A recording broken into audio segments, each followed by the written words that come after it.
परमपिता परमात्मा पूर्ण ब्रह्म सारी सृष्टि के रचनहार कुल मालिक कबीर परमेश्वर जी की असीम कृपा से आप जी को ये सत्संग सुनने को मिल रहा है। सौभाग्य है उन पुण्यात्माओं का जिनको मानव शरीर प्राप्त है। उससे भी सौभाग्यशाली वो प्राणी हैं जिनको सत्संग प्राप्त होता है। मात पिता मिल जाएंगे 184 माँ, सतगुरु सेवा और बंदगी बाई फेर मिलन की ना। मनुष्य जीवन के अतिरिक्त भी आप जी को माता पिता प्राप्त हो सकते हैं, परिवार प्राप्त हो सकता है। पशु बनेंगे तो पशु हमारे माता पिता होंगे, पक्षी बनेंगे तो पक्षी हमारे माता पिता मिल जाएंगे। ऐसी ही ममता, ऐसा ही लगाव उनमें भी होगा। लेकिन मानव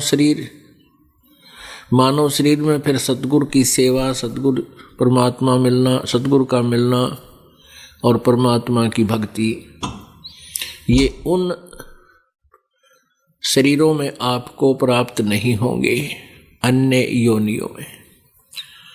तो इसलिए परमात्मा कहते हैं मानुष जन्म पाय के, मानुष जन्म पाय के नहीं रटे हरि नाम, जैसे कुआ जल में ना फिर बनवाया क्या काम। मानुष जन्म दुर्लभ है ये मिले न बारंबार,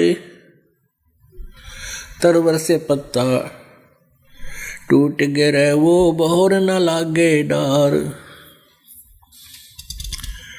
परमपिता परमात्मा कबीर परमेश्वर जी ये हम सभी प्राणियों के एकमात्र रक्षक हैं, ये हमारे पालक हैं, ये हमारे पिता हैं, ये हमारे जनक हैं। उसके अतिरिक्त जो भी हमारे यहाँ मुखिया बना रखे हैं, जैसे ब्रह्मा विष्णु महेश, ये इस एक ब्रह्मांड के एक विभागीय मंत्री हैं, मिनिस्टर हैं।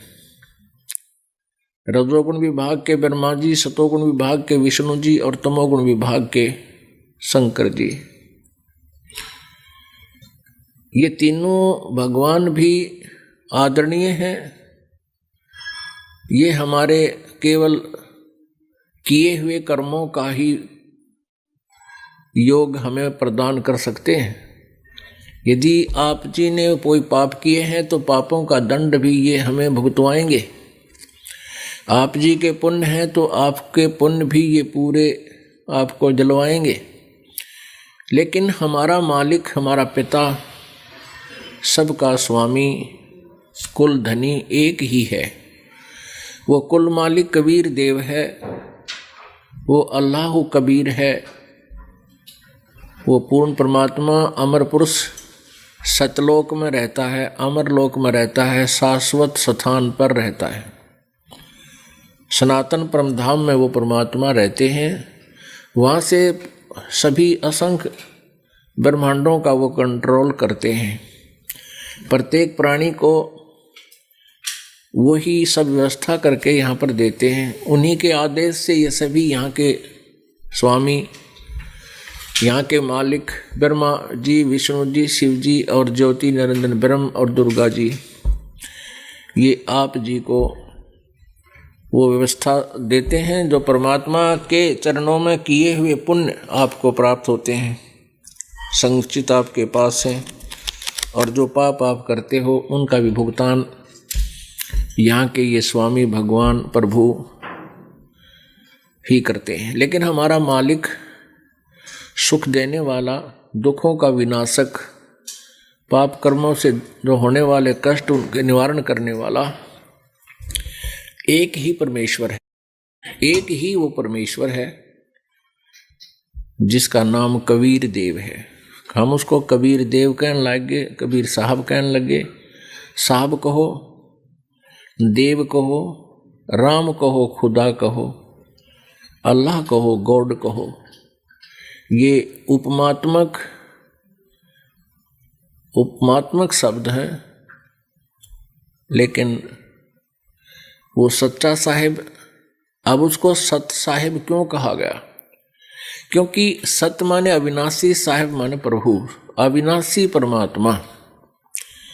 ये अन्य भी भगवान कहलाते हैं, श्री ब्रह्मा जी, श्री विष्णु जी, श्री शिव जी और श्री दुर्गा जी, और ये ज्योति निरंजन ब्रह्म जी, ये भी स्वामी हैं, ये भी साहब कहलाते हैं।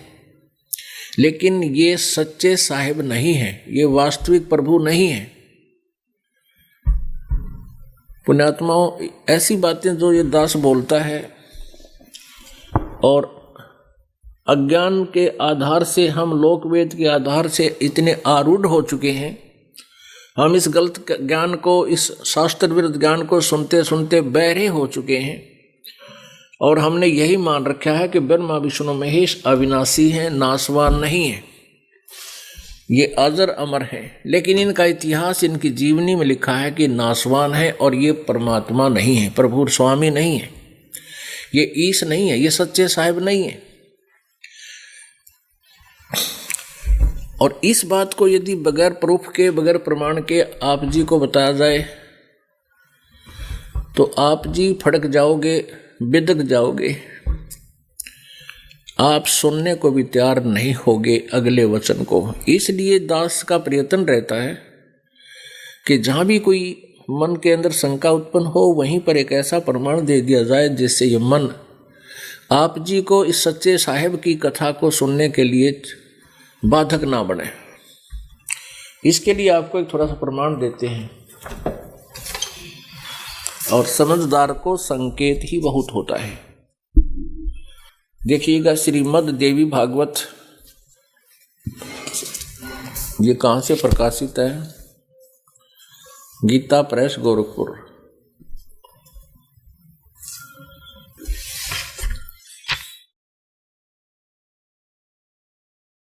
संपादक हनुमान प्रसाद पोदार, चिमनलाल गोस्वामी।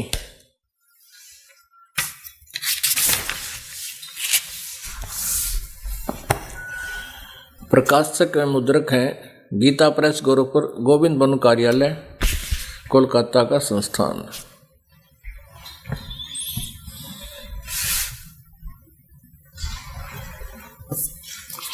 इसके 123 पृष्ठ पर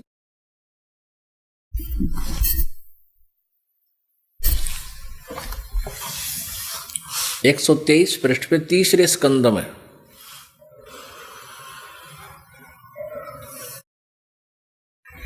तीसरा स्कंद। अब यहां विष्णु जी अपनी माता दुर्गा के विषय में उनकी स्तुति कर रहे हैं। श्री विष्णु जी कह रहे हैं, तुम सद स्वरूपा हो, यह सारा संसार तुम्हीं से उद्भासित हो रहा है। मैं यानी विष्णु, ब्रह्मा और शंकर, हम सभी तुम्हारी कृपा से विद्यमान हैं। हमारा आविर्भाव और तिरोभाव हुआ करता है। आविर्भाव माने जन्म और तिरोभाव माने मृत्यु। विष्णु जी स्वीकार कर रहे हैं कि मैं ब्रह्मा और शंकर, हमारा जन्म और मृत्यु होता है, हम अविनाशी नहीं हैं। केवल तुम ही नित्य हो, जगत जननी हो, प्रकृति और सनातनी देवी हो। भगवान शंकर बोले, देवी यदि महाभाग विष्णु तुम्हीं से प्रकट हुए हैं तो उनके बाद उत्पन्न होने वाले ब्रह्मा भी तुम्हारे ही बालक हुए। फिर मैं तमोगुणी लीला करने वाला शंकर क्या तुम्हारी संतान नहीं हुआ? अर्थात मुझे भी उत्पन्न करने वाली तुम ही हो। शिवे, संपूर्ण संसार की सृष्टि करने में तुम बड़ी चतुर हो। इस संसार की सृष्टि, सचिठी और संहार में तुम्हारे गुण सदा समर्थ हैं। उन्हीं तीनों गुणों से उत्पन्न ब्रह्मा, विष्णु एवं शंकर नियमानुसार कार्यों में तत्पर रहते हैं। पुण्यात्माओं, इस देवी भागवत, इस पवित्र सदग्रंथ ने इन ब्रह्मा विष्णु महेश की जीवनी में ये स्पष्ट कर दिया कि ये नाशवान हैं, इनकी जन्म मृत्यु होती है। दुर्गा इनकी माता है। और ये रजगुण ब्रह्मा है, सतगुण विष्णु, तमगुण शिव जी। और ये भी स्पष्ट हो गया कि ये केवल नियमित कार्य ही कर सकते हैं, ये किसी के संस्कार को चेंज नहीं कर सकते, बदल नहीं सकते।